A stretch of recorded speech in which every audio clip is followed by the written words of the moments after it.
Mirayin sultani Ramazan, dertlerimizin dermani Ramazan.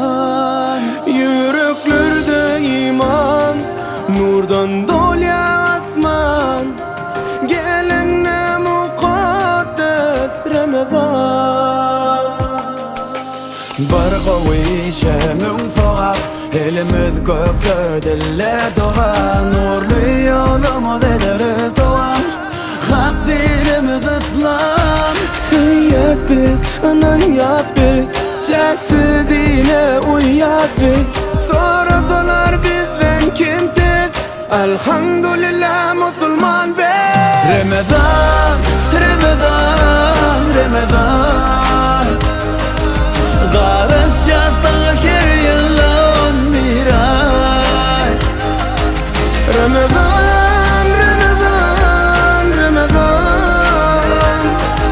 hoş geldin elime şehri Ramazan.